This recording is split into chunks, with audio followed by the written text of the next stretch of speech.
Hello, everyone. Thank you for joining today's webinar on performance optimization of GPU applications in Julia. This webinar will be led by Dr. Tim Prasad. He's a software engineer at Julia Computing, working on GPU support for Julia language. He holds a PhD in computer science engineering for research on abstractions to program hardware accelerators in high-level programming languages. Over to you, Tim. Thank you. Can you hear me? Yes, loud and clear. Right, let me share my screen. There we go. This is visible? Yes, we can see the screen, yes. All right, let's start then. So today I'm going to give a webinar on the performance optimizations of GPU applications written in Julia. I'll do this using some notebooks I've prepared in Jupyter, which will be using CUDA.gl, because CUDA.gl is one of the more mature and better developed GPU backends that we have. And at the same time, NVIDIA also has quite some valuable tools for profiling individual kernels as well as applications, either if they're written in Julia or in other languages. So if you want to follow along, these notebooks have been derived from a course on advanced GPU computing that I've recently given, and the notebooks are available online. So I'll also paste the link for this in the Zoom chat in case you want to follow along. And there's multiple ways of following along. One very interesting way could be using JuliaHub, where you can just you might have done this before, but if you go to the site of JuliaHub, you can register an account, you get some free credit, and using that free credit, you can launch GPU instances where you can then have a VS Code editor that you can use to perform any GPU computations you want. For example, here I've started an instance where I can just start a Julia REPL. I can also clone code. Here you can see that I should have already installed Julia CUDA.gl. You can import the package and follow along with the webinar I'll be giving. Of course, you can also do this on a local computer, but it's always convenient to use a more powerful GPU available, such as the ones we have on JuliaHub. Apparently, people are not seeing my screen. Is that the case? Am I sharing the wrong screen? No, I can see you. I think have you shared your slides yet? No, I'm working on JuliaHub. Can you see my browser window? No, actually, we can't see it. We can see your screen. We can't see the JuliaHub window, actually. So I should be sharing, according to Zoom, I am sharing my browser window. You cannot see my browser window? No, we can just see your Zoom window, actually. Well, that is annoying. This looks to be an issue with Zoom. Let me try something.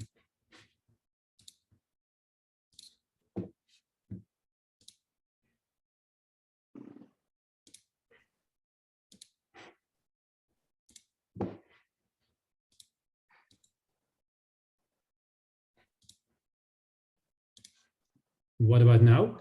Yes, now we can see. You can see JuliaHub? Yes. Okay, there we go. So here you can see that I've surfed to the website of JuliaHub. I've clicked the button to launch a new instance where I've selected a GPU instance. After a while that spins up, I can connect, and then I get a full-fledged VS Code instance that's running on a server that has a GPU. And here I've installed the CUDA.gl package, and you can see I have a GPU capable server at my disposal. And for people who do not have a GPU at home, this can be a very convenient way to follow along with the webinar I'll be giving, or at a later time, try to replicate the things I'll be doing during this webinar. I will, however, will be doing this on my own computer, since I have a couple of tools installed that are not readily available on JuliaHub. However, I will just be using Julia 1.7, which is the latest stable release. I will also be using the latest stable release of CUDA.gl, as you can see here, version 3.8.5. And if you call the CUDA.version info function, you can see that I'm using the latest version of the CUDA toolkit as well as the latest driver. So I'm using the stable versions of all of the GPU software. You should be able to readily install yourselves from the well-known sources on the internet. So as I mentioned, I've shared the sources to the webinar in the Zoom chat. And the original course consists of two parts. One part on GPU programming, which you might want to look into if you're not familiar with GPU programming in Julia. But for this webinar, I'll jump straight to the advanced optimization and analysis part. So I'm going to assume that you have some existing experience with both GPU programming and GPU programming in Julia. If that's not the case, I recommend you have a look at the initial parts of the course at a later time. But for now, I'll assume that you have some experience to work with. So the webinar is split in two parts. The first part will focus on application analysis and optimization, whereas the second part will then focus on the analysis and optimization of individual kernels. So this mimics how you typically work with a GPU application, where you would start by having a high-level view at the application to spot where the slowness and issues are. And only if you've isolated specific issues, you'd have a look at optimizing individual kernels. So never jump to optimizing kernels at the first instance, always start with an application analysis. And of course, the first thing you'll want to do when analyzing an application is measuring the performance and measuring how long it takes to execute and where the individual slowdowns might be. So in Julia, we have a couple of well-known tools for that. Say I allocate some data on the GPU to random matrices, and I want to do a matrix multiplication. You might want to use the @time macro to measure the execution time of these operations. However, that's not a good thing to do with GPU operations. And as you can see, the operation takes suspiciously short. And that's because GPU operations are executed on a GPU and are typically asynchronous, which means that the CPU doesn't wait until the operation completes, so that you can, from the CPU, queue multiple operations and only wait for the GPU to complete when you have a bunch of operations executed, which is more efficient.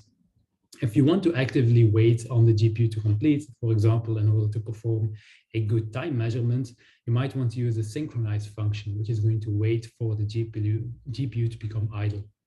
And here we can use that to perform an accurate time measurement. And as you can see, there is an order of difference in execution time. But this, of course, is quickly repetitive to be adding these synchronized statements everywhere. And that's why the CUDA package has its own version of the @time macro, which performs this synchronization for you. And as you can see, these timings are fairly similar with some outliers in some cases. If you want to access these values programmatically, you can use the @timed macro, which again mimics the base.@timed macro. Where you can access the amount of bytes that have been allocated, for example, or the execution time on the GPU, the execution time on the CPU, and so on and so forth. And if your application needs access to these timings, but you only care about the execution time, you can also use the @elapsed macro. So all of these are mimicking well-known functionality that already exists in the base standard libraries. When, however, you want to do benchmarking, it's always recommended to use the benchmark tools package, which you're probably familiar with. So the same applies to GPU computing, where you, of course, have to make sure that you synchronize your code such that the performance measurement that benchmark tools performs is accurate. And the @sync macro from the CUDA.gl package is similar to adding a call to the synchronize function at the end of your code. So a very convenient way to benchmark GPU code is to do @benchmark from benchmark tools, CUDA.addSync to make sure that we'll wait for the GPU to complete, and then your operation. So if we execute this, of course, This now takes a little bit longer because benchmark tools, especially for these short operations, will easily execute your code to be analyzed over 10,000 times. And we can see here that these performance measurements are similar to what we measured before using these individual macro invocations. Something to note here is that I'm not interpolating my inputs to my benchmark tools closure, because there's one big gotcha with benchmark tools, namely that if you interpolate using the $sign, as the benchmark tools documentation mentions, then it's impossible for Julia to free these arrays, which is something that's often problematic with GPU memory, because GPUs don't have that much memory and the inputs are typically large. If, however, you want to interpolate, there's two solutions.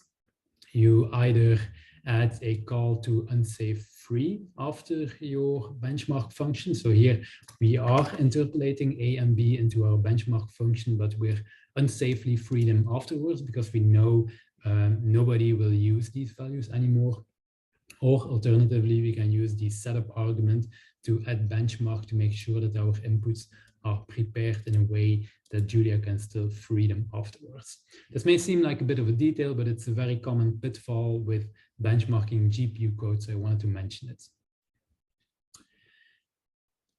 Of course, when you know that a certain set of operations is slow, you might want to profile it to get some more information. And in a similar way that tools for time measurements on the CPU don't work well with GPU code, the profiler standard library doesn't particularly work well with GPU code. As you can see here, we're repeatedly profiling using the add bprofile macro from, again, the benchmark tools package.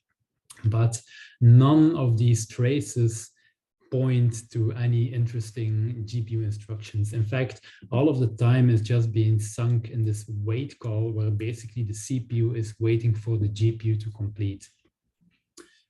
So again, we'll need to use some GPU specific tools for that.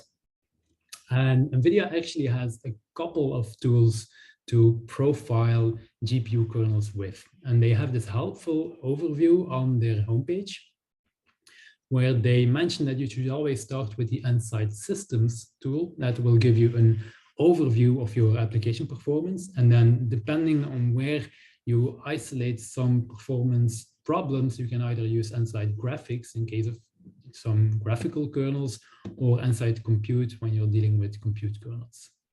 Now in CUDA.gl, all your kernels are compute kernels, so you'll always start with Insight Systems, and if the issue is with a single kernel, you might have to use Insight Compute. So for this part of the webinar, we're dealing with application analysis, so we'll have a look at Insight Systems. You can freely download this tool from the NVIDIA webpage, so I've linked to the website here. You just have to register a free developer account, but once you've done so, you can download the tool. You can just extract it in your home folder using this run file. You don't need administrative access for that. And then you'll have two tools at your disposal. One is ANSYS, the other one is ANSYS UI. ANSYS is a command line tool that you can use to gather profile information, and typically you then use ANSYS UI to inspect those profile traces. Now, both of these tools actually have two modes. One mode is a profile mode, where you'll just run an entire application and you'll profile the entire application. The other one is a launch mode, where you launch an application and the application itself tells the profiler which code needs to be profiled. And in CUDA.gl, we do that using the CUDA.add_profile macro. So let me demonstrate that. I have a terminal here. I have my Julia installed, version 1.7.2. Let me just check if the font size is enough that everybody can follow along. I'll wait for a comment in the chat. Otherwise, I can zoom a little.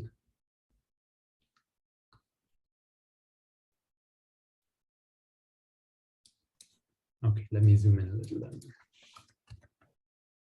There yes, we go. we can, yeah, visible.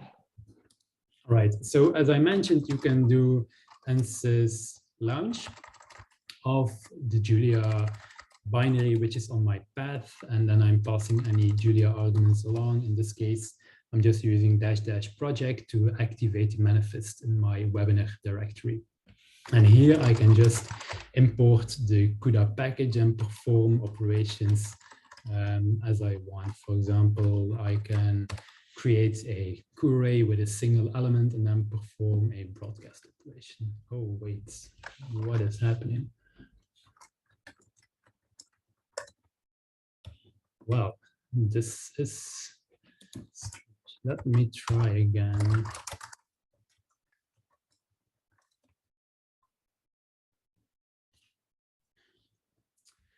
Something seems off. I tested this before. Well, in that case, I guess, let me check if anything isn't running anymore.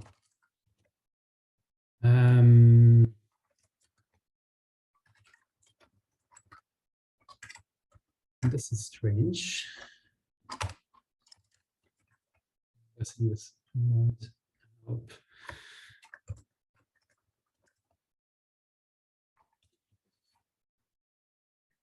Well, the live part of the demo apparently doesn't want to work, so I'll have to rely on the screenshots that are part of my notebook. Anyway, so what you can do is you can perform some operations. For example, here I'm going to perform a matrix multiplication. And when you run that under the add profile macro, then you'll see some messages from inside systems that it's going to write reports back to disk. Once this code is completed, you'll see some files like report1.ansys rep appear in the folder where you launch Julia from, and those outputs you can then open using the inside systems user interface. You can also use the inside stat command to get some quick details from the command line, and this is fairly similar to MVVP, like people might have used in the past. You can see some quick details on the kernels that were executed and on the memory copies that happened. But the real value is opening these reports, that, for example, here, report1.ansys rep, and opening that using ansys UI.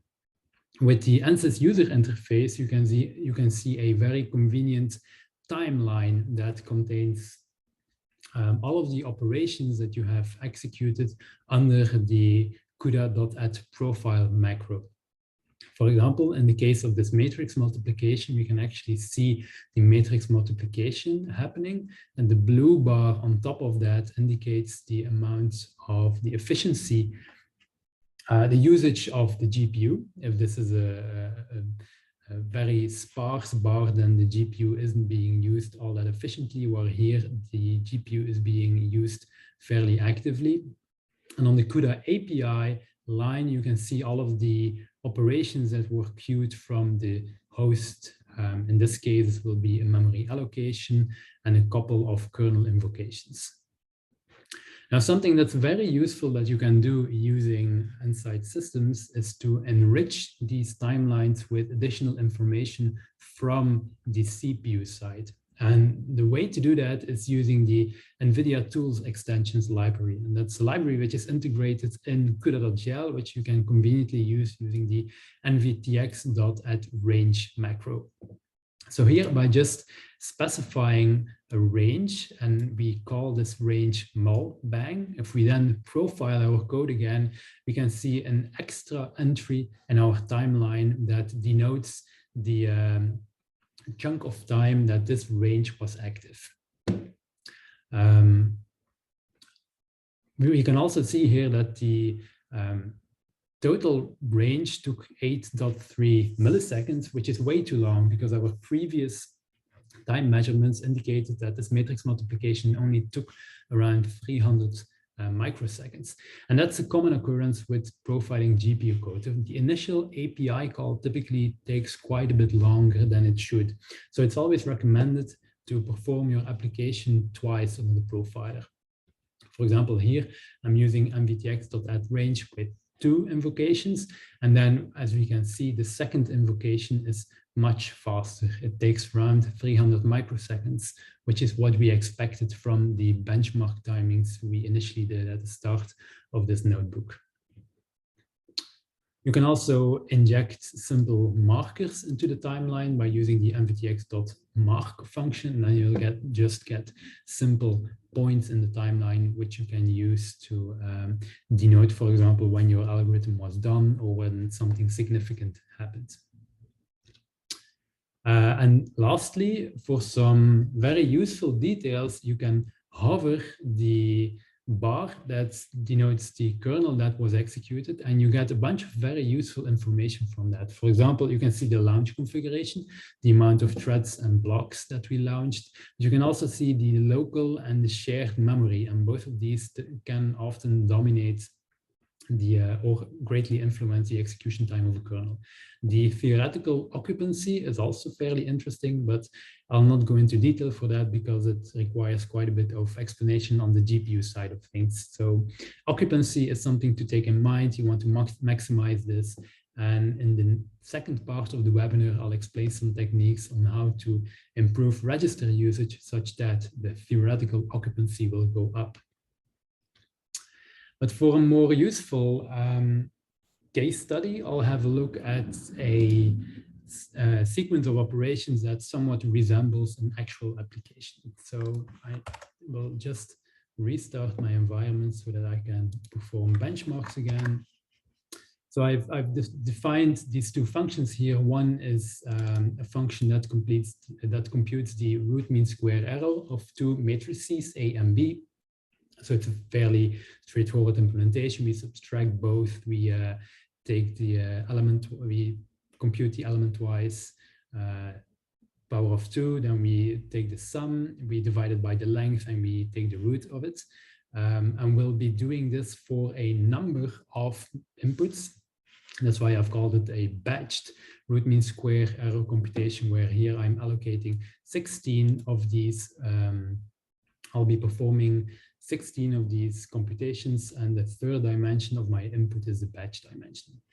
So this may seem like a little contrived, but bear with me, it's a good way to demonstrate a couple of the elements that are relevant to optimizing an application that runs on the GPU. So let's also immediately benchmark and have a look at the initial performance. These are the expected values for this trivial implementation. And this will benchmark at around 3 milliseconds. So let's try and optimize that. If we run this on the end-side systems, we can draw a lot of information from this. For one, the GPU is not active all the time, which is a bad sign. There's a lot of white space between these individual blocks where the GPU is active. And from the lowest part of the trace, we can see the operations that get queued on the CPU.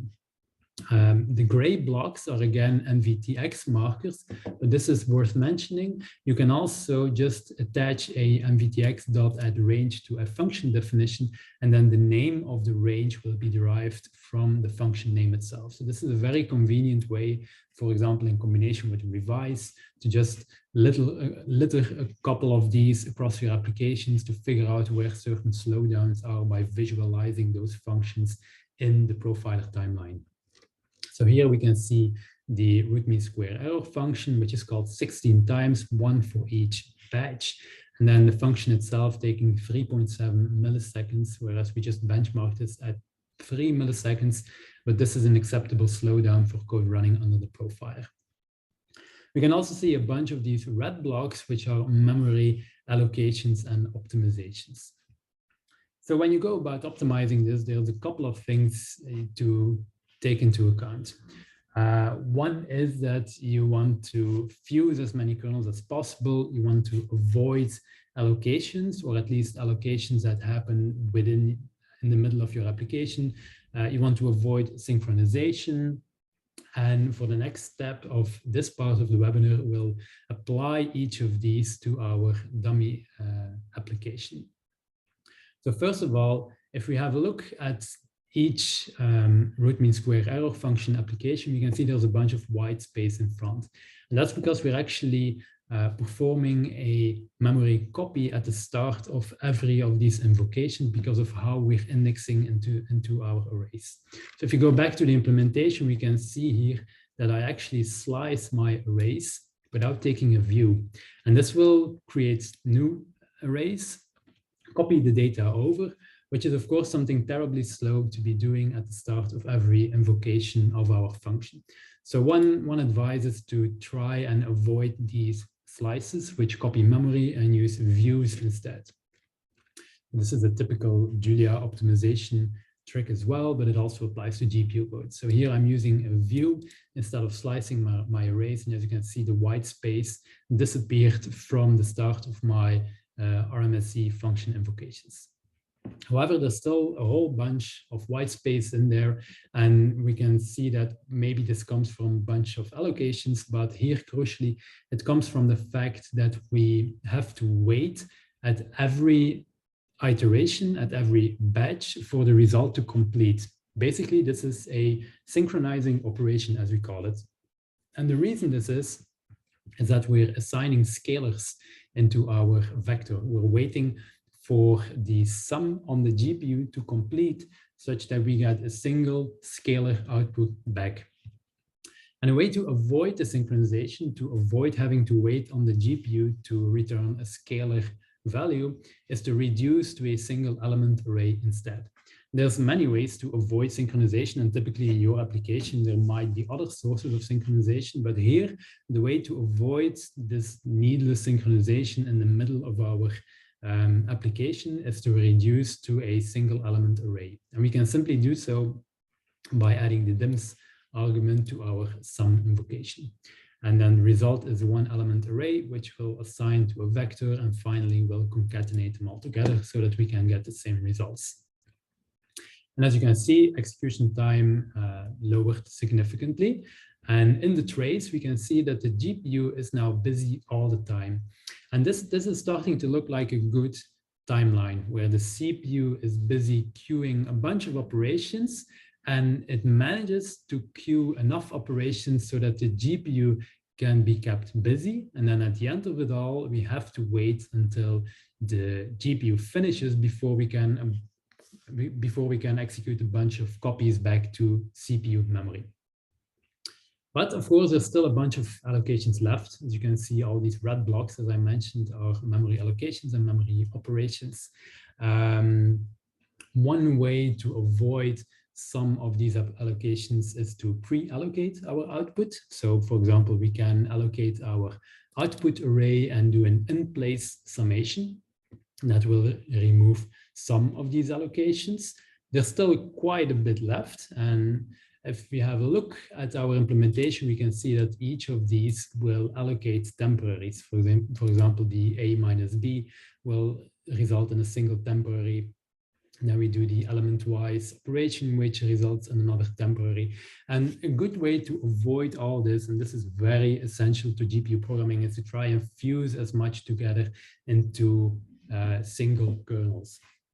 With MapReduce, we can do so by passing a map function that will perform the addition and the squaring.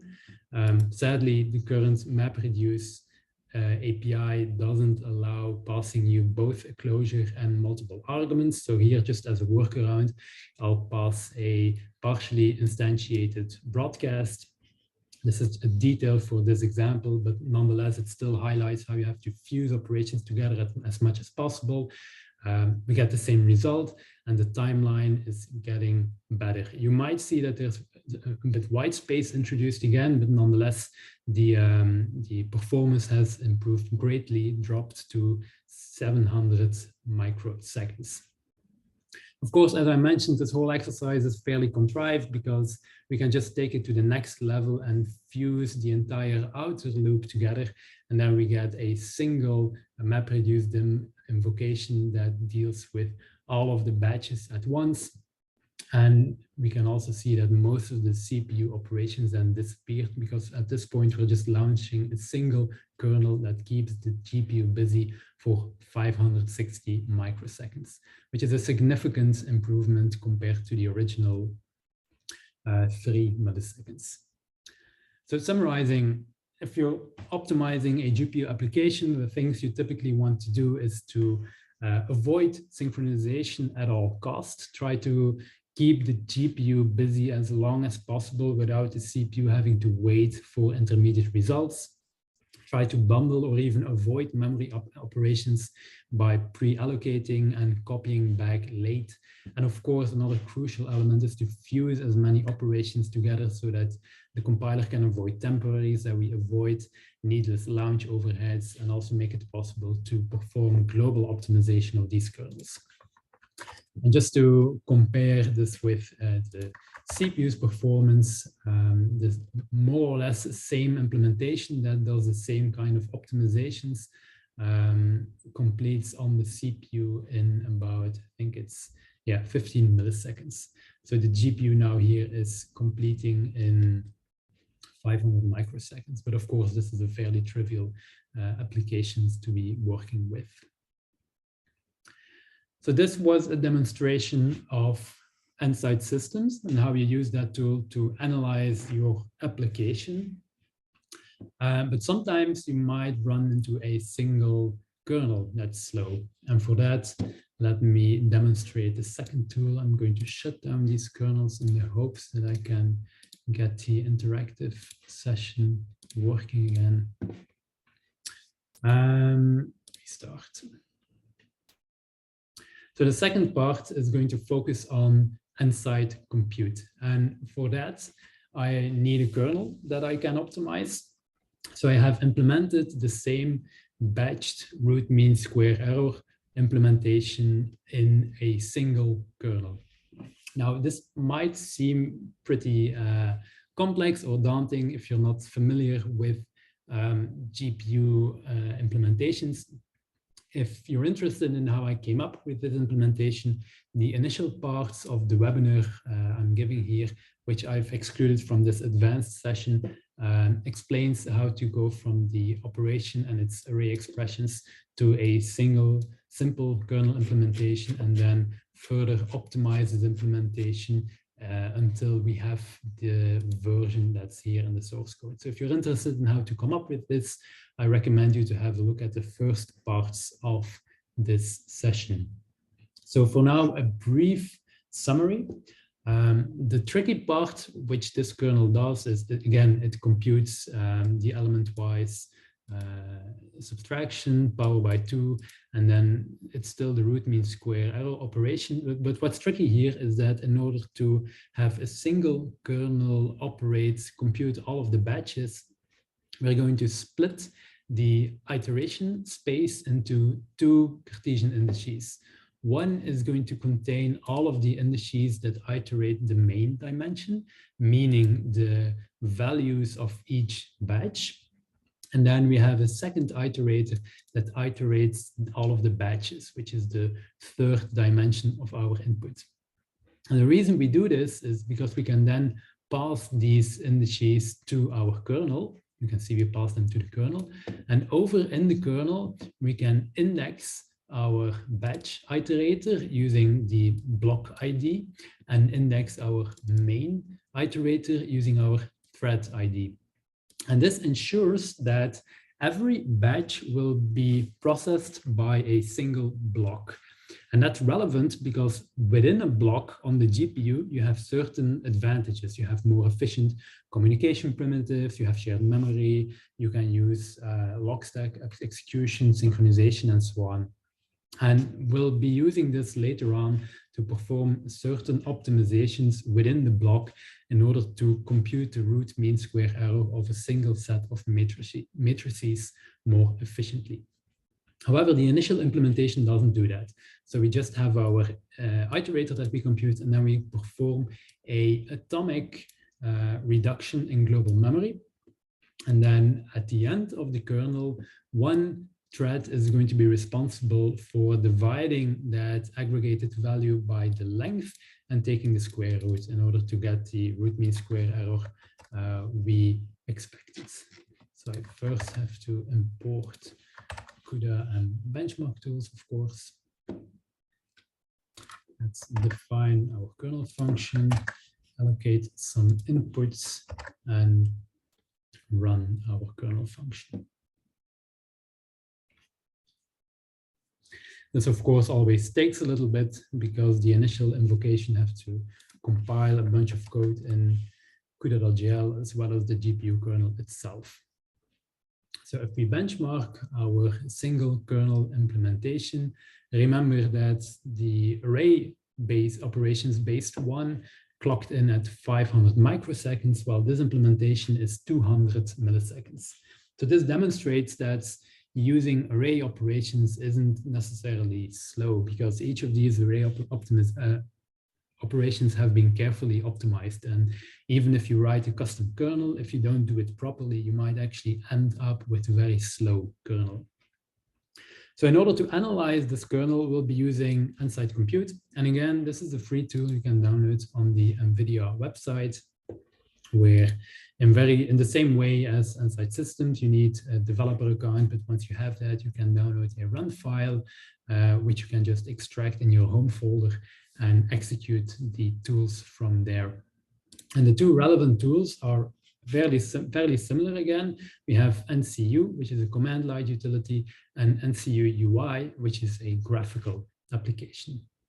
And very similar to what we did with Nsight Systems, we can use NCU, Nsight Compute, to launch Julia interactively. So let me try and see whether this time it will work. The fact that Nsight Systems didn't work doesn't bode well though. Okay, this seems to be working. So the difference with Nsight Systems, where you get report files written to disk, is that with Nsight Compute, the first API call will just hang. And then you can open Nsight Compute, you can connect, and there's multiple Julia. This is strange. Anyway, you can connect to a running application, in this case, Julia. So the thing we want to do then is we want to enable auto profile, which will make sure that Nsight Compute will automatically profile every kernel will execute. And we want to disable break on error. Here, that's disabled already. So if we then resume, we'll see that our application comes to life again. But as soon as we perform any operation that invokes a kernel, you can see, or we should be able to see, that the application comes to life again, and we'll be able to inspect some details on our kernels. So here I'm performing a broadcast operation, and you can see in the tool that we have a report on a Julia broadcast kernel invocation, where we get to see a bunch of information on how this kernel executed. So this is interesting, and to take it to the new level, actually, let's disconnect and quit this. To show the power of this, we can even run all of Jupyter under Nsight Compute. So by having a custom kernel definition, I'll launch Jupyter under Nsys Compute in the same way that I launched Julia in my terminal under Nsight Compute. And now we can again import our packages, activate our environment. Defining our kernel function should also go well. However, again, the first API call will then execute, will hang, but then we can go back to Nsight Compute, connect. There's a new process here which we can connect to. Similarly, we can resume execution, and now our application should come to life again. And here you can see some kernels being executed already, and these come from current because I'm calling the CUDA.rand function here. If we now execute our root mean square error function, once it's completed, we can switch to on-site compute and we'll see a detailed report on the performance characteristics of this function. So this is a very powerful way of interactively profiling your application while you can be working in a notebook or working in an editor. You can even combine it using packages like revise so that you can interactively modify your packages code and still profile the results. So again, this launch mode of these tools and the way it's integrated with CUDA.jl gives you a very powerful development environment. So here we can see some statistics on this kernel. However, the statistics we can see aren't that interesting. Well, a couple of these we could actually already spot in inside system, for example, the theoretical occupancy, but now we can also see the achieved occupancy. We can also see that our GPU usage is very bad. So in order to figure out what's actually wrong, you will want to enable some more metrics. So we can switch from the default metrics to the detailed metrics here. Let's execute our function again.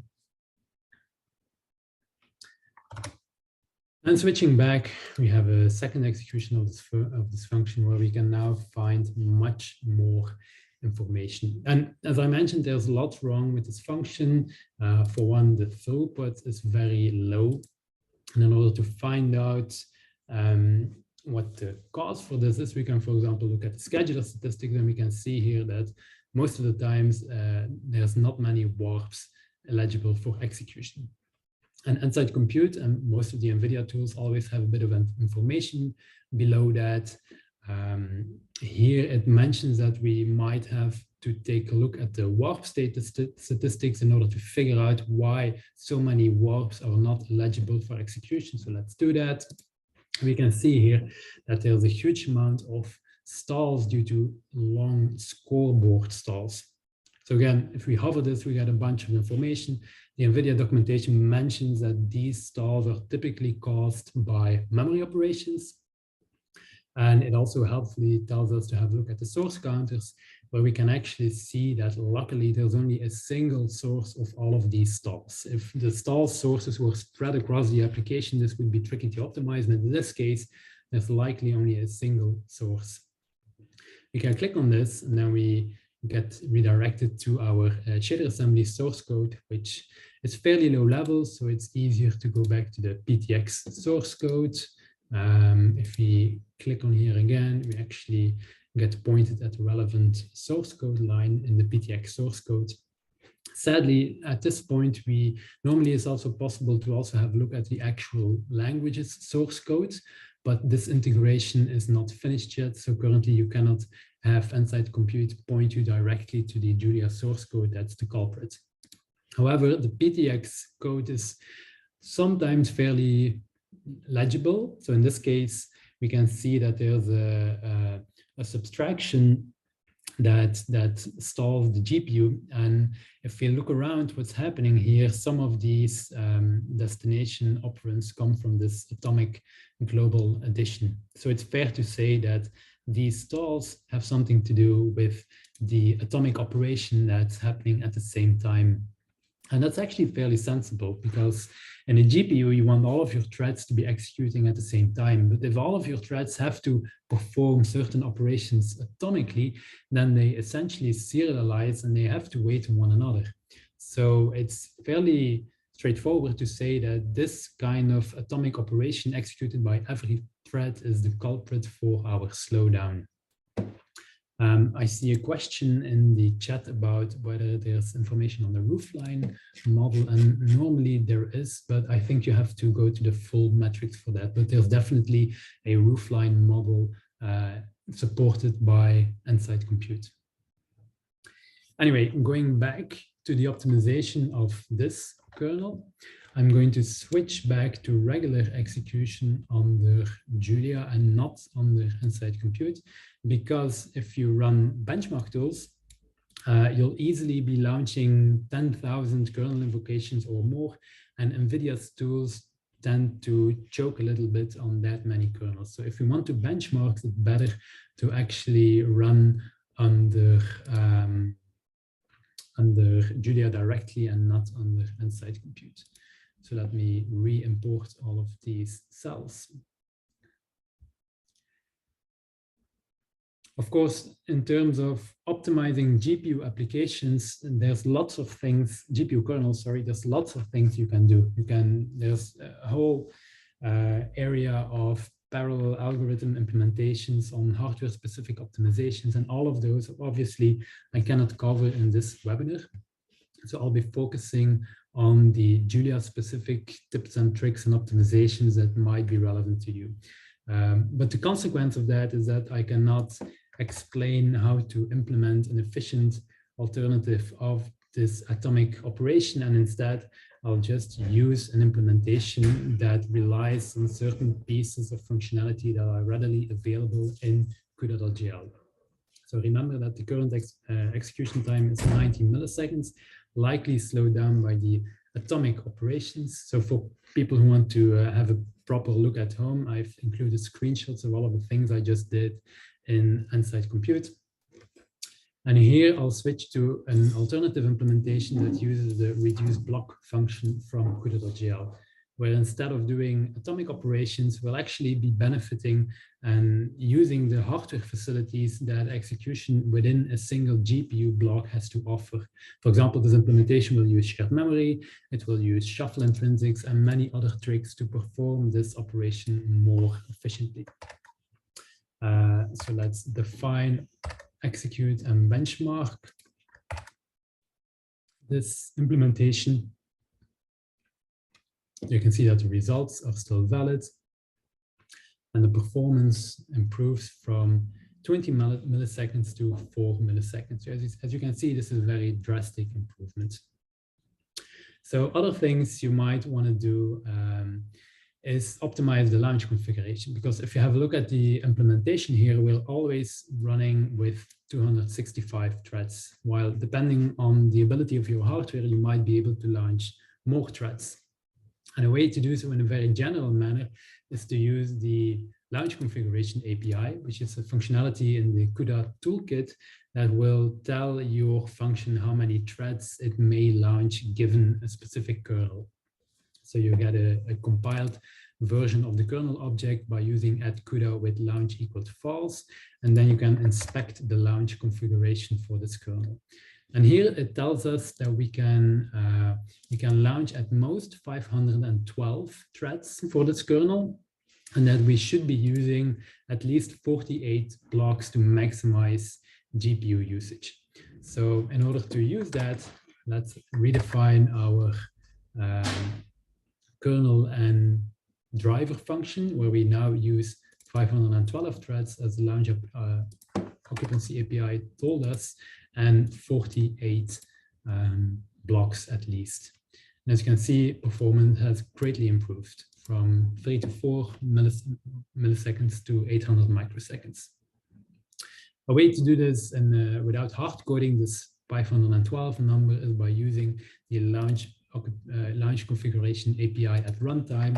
It's been optimized to be very fast, both in CUDA and in CUDA.gl, so you can actually reasonably use this at runtime to query how many threads and blocks you can or should launch. So to demonstrate that, performance did not regress at all by doing this computation at runtime. So we're getting close to our implementation based on array operation, but not just yet. And a good way to advance beyond this performance is by actually having a look at the generated code. So we can look at the generated PTX code, but we can also do a little level above that by having a look at the LLVM code using the device code LLVM function. And of course, there's lots and lots and lots of code to inspect here. Basically, what you need to keep in mind that in order to maximize GPU performance or performance in general on the CPU as well, is to aim for straight line code with as few branches as possible, minimizing the amount of registers that's needed. And we can actually query how many registers that our kernel currently required by, again, using the compiled kernel object and using the registers functions from the CUDA.gl package. So here we can see that we require 89 registers, and the amount of register determines how many threads we can launch at most. So at this point, we can only launch 512 threads, and this of course matches the output from the launch configuration API I showed previously. So if we had a look at the generated code in detail, we would see a bunch of basic blocks and branches that are unnecessary because they are used for bounds checking. Whereas we know exactly how many threads we're launching, so we know that the array accesses will always be in bounds. So in much the same way as you do on the CPU, you can actually use at inbounds to avoid these bound checks. So let's benchmark again. And as you can see in the output, that's spoiling the answer already, the amount of registers dropped from 98 to 90. And as a result, we can now launch 640 threads instead of 512. And this obviously improves performance. Another common source of register pressure is the fact that Julia uses 64-bit integers, whereas the hardware indices from CUDA are 32 bits. So we can micro-optimize this code by doing -1 in the 32-bit domain, which will save us a couple of registers. Similarly, if we have a look at the generated code, we can see some more exceptions that are being thrown. For example, this exception happens in the implementation of the division function. And if we have a look at this implementation and the implementation of getIndex, this is to protect against a division by 0 in the case that the array size is 0. However, in our case, we know that the array size is never 0. So we can do something very advanced, which again, I don't recommend you to do in typical kernel implementation, but if you're micro-optimizing a kernel for performance, this may be useful. You can actually tell LLVM that it may assume certain properties. For example, here, I'm telling LLVM to assume that the size of my Cartesian indices iterator, because it's this indexing operation that results in a exception check, that it's always greater than 0. And by doing so, we'll avoid this exception being thrown from the division implementation, and we drop down further to 82 registers. However, sadly, this doesn't allow us to launch any more threads. And in order to figure out how many registers we need to drop down to, we can actually have a look at this chart, which you can see in the occupancy section in Insight Compute. And it will tell you how many registers your kernel may use at most in order to get a certain level of efficient usage of the GPU's warp scheduler. So here we're currently at 80 registers, and we'd have to drop below 64 registers to use twice as much threads. And this is fairly tricky because we have already been micro-optimizing our implementation. However, there's one final trick at our disposal, and that's telling the compiler to spill certain registers to local memory. And typically, this is something you want to avoid because local memory, and especially local memory accesses, are expensive. However, here it may be worth the trade-off, because if we drop below 64 registers, we may be able to launch twice as many threads. So if we do this, we can see our compiled kernel only requires 64 registers as instructed, but we can see that there's some local memory usage that's been added.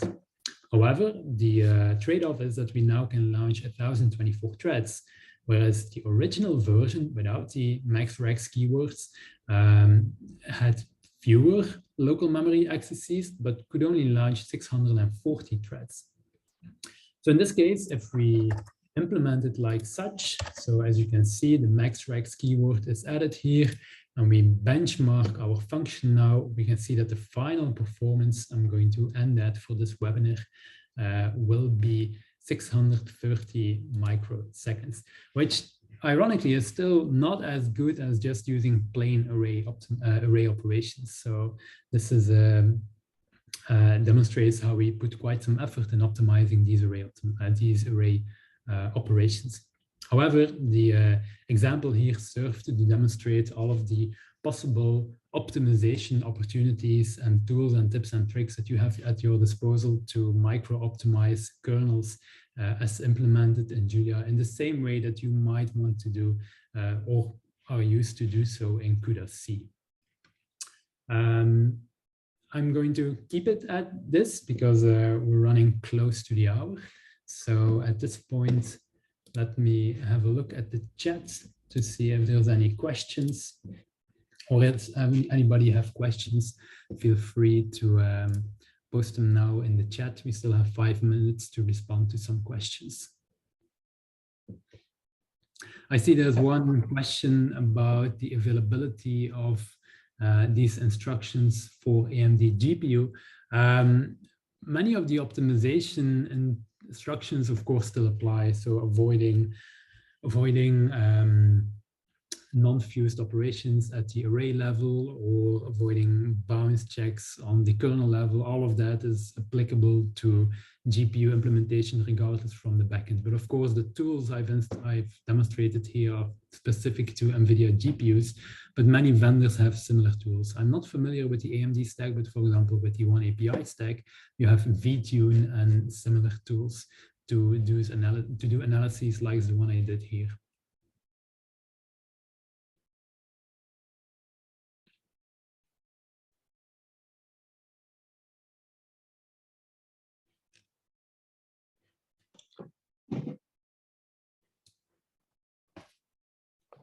Yeah, there are a couple of questions. I think one was from Pedro, and Patricia just asked another question in chat. Oh yeah, I see a question about whether you need Julia 1.7.2 for this. No, this should all work on Julia 1.6 as well. So all of these packages are currently supported from the new LTS on, that's Julia 1.6. We support 1.6, 1.7, and the upcoming 1.8 will be supported soon. Currently 1.8 is not supported yet. You will need the third beta release, but as soon as 1.8 is released, we'll be supporting that version for sure. But it should be possible to replicate all this on Julia 1.6 as well. If that isn't the case, feel free to open a issue or maybe drop on the GPU Slack channel or post on Discourse.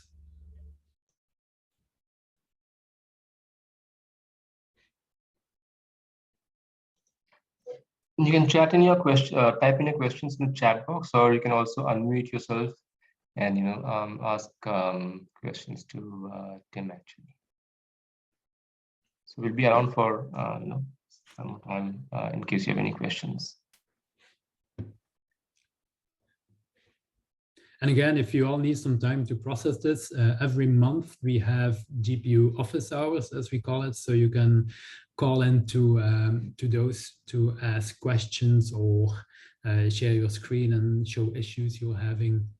We announce these on the GPU channel on Slack, so be sure to subscribe on there. We probably will also be announcing those on Discourse, but the Slack channels are generally where the main conversation happens.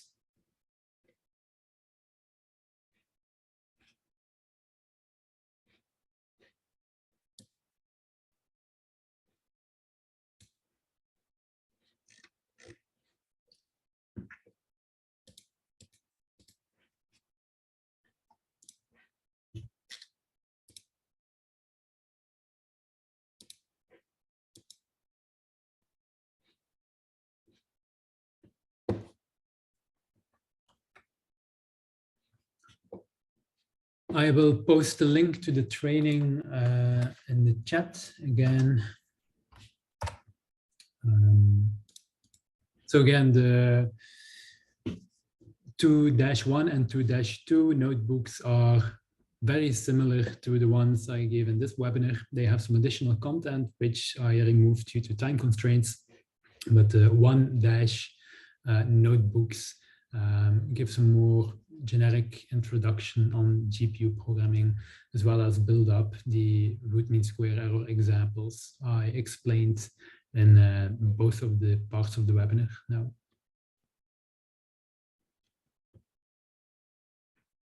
but they're still somewhat advanced. So if you're totally new to GPU programming, I recommend you have a look at the previous webinars for which there's recordings available, or there's other talks and workshops by me and my colleagues on YouTube, which explain CUDA.gl and other GPU backends.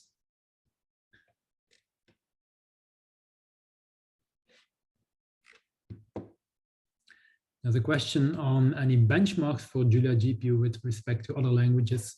There are, but only for CUDA.gl as far as I know, and there the performance is similar, meaning sometimes better, sometimes worse, but on average the same as kernels implemented in CUDA C.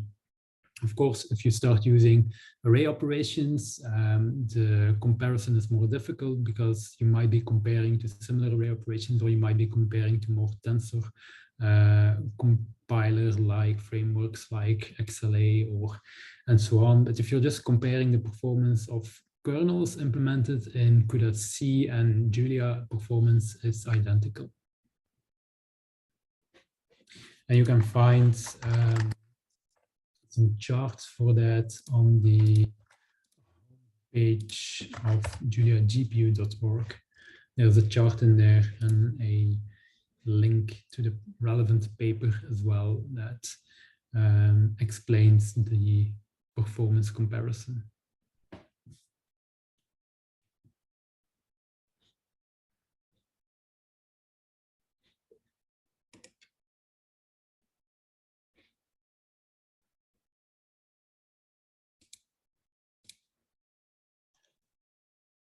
If you have any questions, do type it in. Maybe we can stay around for another couple of minutes. Yeah, sure. Okay, so, yeah.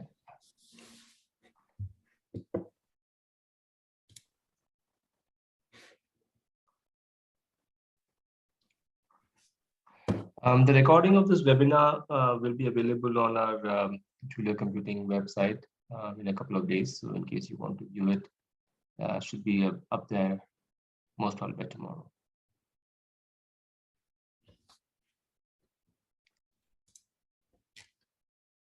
In case you have any queries regarding our products, you can always reach out to or drop in a mail to sales@juliacomputing.com, and someone from our team will get back to you pretty early. Yeah.